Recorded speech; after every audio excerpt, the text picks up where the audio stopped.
अस्सलाम वालेकुम जी। उम्मीद है कि आप सब खैरियत से होंगे।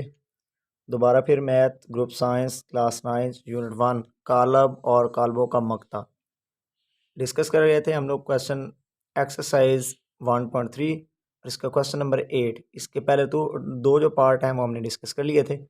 इसका तीसरा, चौथा, पाँचवा और छठा जुज़ इसके मतलब आज हम बात करेंगे क्योंकि इसके 6 जुज़ है। तो करते हैं बात आज हम एक्सरसाइज 1.3 के क्वेश्चन नंबर 8 के पार्ट 3 के ऊपर। जी, क्वेश्चन नंबर 8 पार्ट 3 to 6 आज डिस्कस करेंगे। इसने दिए हुए दो कॉलम हैं ए और बी। ए के अंदर जो उसने चीज़ हमें डिस्कस करवाई है वो देखें हमारे पास है 1 2 0 1 और बी जो हमारे पास है 1 1 2 0। पहला जो इसका पार्ट पूछा उसने, थर्ड पार्ट है, वो कहता है ए प्लस ए का ट्रांसपोज एक सेमेट्रिक कॉलम है। ये हमने प्रूव करना है। हमने सेमेट्रिक कॉलम का मतलब पढ़ा है कि अगर आप ए का ट्रांसपोज लें, ठीक है, और उसका आंस दोबारा फिर असल कॉलम के इक्वल आ जाए तो वो हमारे पास सेमेट्रिक होता है। हम इस चीज़ को ऐसे राइट करेंगे कि हम जानते हैं ए प्लस ए का ट्रांसपोज, ये जो हमारे पास ए कॉलम था कंप्लीट, इसका अगर हम ट्रांसपोज लें तो जवाब दोबारा फिर ए प्लस ए के ट्रांसपोज के बराबर आ जाए तो हम कह देंगे कि एक सिमेट्रिक कॉलम है। और अगर आंसर इसके इक्वल नहीं आएगा तो हम कह देंगे ये सिमेट्रिक कॉलम नहीं।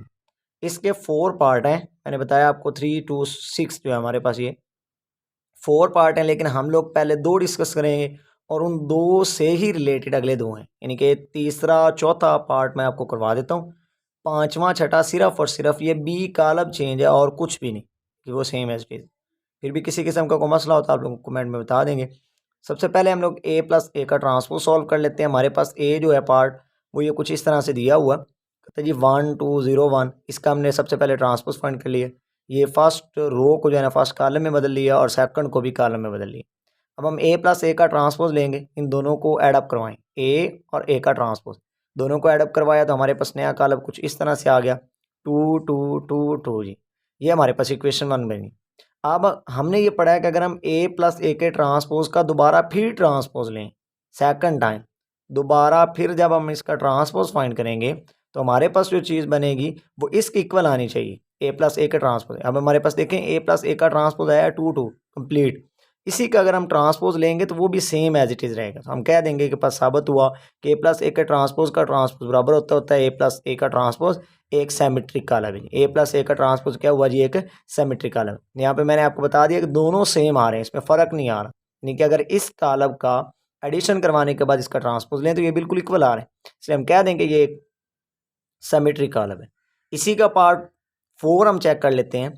उसमें भी उसने यही बात हमसे पूछी हुई है। वो कहता है कि अगर आपके पास 4 में दिया हो कि ए माइनस ए का ट्रांसपोज, ये खड़ा हुआ ए माइनस ए का ट्रांसपोज, ये वाली चीज़ वो कहता है कि एक सेक्योसेमेट्रिक कॉलम है। अब सेक्योसेमेट्रिक कॉलम भी हमने पढ़ा हुआ था कि अगर आप एक के जो ट्रांसपोज है, ए कॉलम आपके पास फर्ज करें हो और उसका हम ट्रांसपोज लें तो आंस उसका माइनस ए के इक्वल आना चाहिए, यानी कि नेगेटिव कॉलम जो है नेगेटिव मैट्रिक्स के इक्वल आना चाहिए। हम देख लेते हैं कि हम जानते हैं कि ए माइनस ए के ट्रांसपोज का ट्रांसपोज ये इक्वल होना चाहिए माइनस इंटू ए माइनस ए के ट्रांसपोज की। फर्स्ट ऑफ ऑल तो हम ए कॉलम राइट करेंगे 1 2 0 1, इस तरह से ए का ट्रांसपोज इज इक्वल टू 1 0 2 1 है, ये वाली चीज़ होगी। ये ट्रांसपोज हमारे पास आ गया। अब हम सबसे पहले ए माइनस ए का ट्रांसपोज फाइंड करेंगे। ए माइनस ए का ट्रांसपोज हमारे पास जो है ए का कॉलम ये खड़ा हुआ और माइनस ए का ट्रांसपोज का कॉलम हमारे पास ये खड़ा हुआ। इन दोनों को जब हम माइनस करवाएंगे 1 - 1 2 0, ये हमारे पास माइनस करने के बाद जो हमारे पास एक कॉलम बना है वो कुछ इस तरह से हमारे पास दिया हुआ, वो ये खड़ा हुआ 0 2 -2 0। एक तो हमने ये फाइंड कर लिया।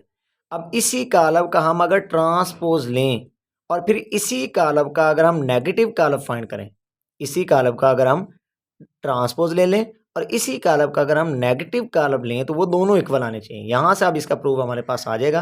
उसको देख के हमारे पास जो है वो कुछ इस तरह से हो जाएगा कि अगर हम उसी कॉलम को नेगेटिव लें और उसी कॉलम का हमारे पास ट्रांसपोज, पहले हम इसी का ट्रांसपोज ले लेते हैं। जब हम इसका ट्रांसपोज लेंगे तो हमारे पास था 0 - 2 और 0। इसका जब हम ट्रांसपोज लेंगे डायरेक्ट मैंने ट्रांसपोज राइट कर लिया 0 - 2 2 0 हो जाएगा। इसी तरह से हमारे पास ये देखें, अगर हम इसका नेगेटिव कालब फाइंड करें, इसी कालब का नेगेटिव कालब फाइंड करें, तो वो हमारे पास दिया हुआ -0 2 -2 0। तो ये हमारे पास ये देखें, हमारे पास उसका जब हम नेगेटिव फाइंड करेंगे तो 0 -2 2 0, ये ट्रांसपोज और ये नेगेटिव कालब, ये दोनों इक्वल आ रहे हैं। इससे ये साबित हुआ कि हमारा जो है ना A-A का ट्रांसपोज एक सेमेट्रिक कालब है, A-A का ट्रांसपोज एक सेक्यो सेमेट्रिक कालब है। अब हम बात कर लेते हैं अगले वाले जो दो पार्ट हैं, उसमें सिर्फ फ़र्क इतना है कि जो पाँचवा और छठा पार्ट है वो मैं लिख दिया है कि एक जैसे हैं, उसमें फ़र्क नहीं है, वो इसी से रिलेटेड है। छठा और पाँचवा जुज़ जो हमारे पास है, यानी कि पाँचवें जुज़ में उसने कहा हुआ है कि B + B का ट्रांसपोज एक सेमेट्रिक कालब है, सेम एज इज ए वाले की तरह। और आगे उसने कहा हुआ है कि B - B का ट्रांसपोज एक सेक्योसिमेट्रिक कालब। तो ये आप लोगों ने अगर देख लेना बिल्कुल सेम इसी तरह के, इसमें कोई भी मसला नहीं। किसी किस्म का मसला हो तो आप लोग दोबारा बता सकते हैं। उम्मीद है कि आपको यहाँ तक इस लेक्चर की समझ आ गई होगी। अल्लाह हाफिज़।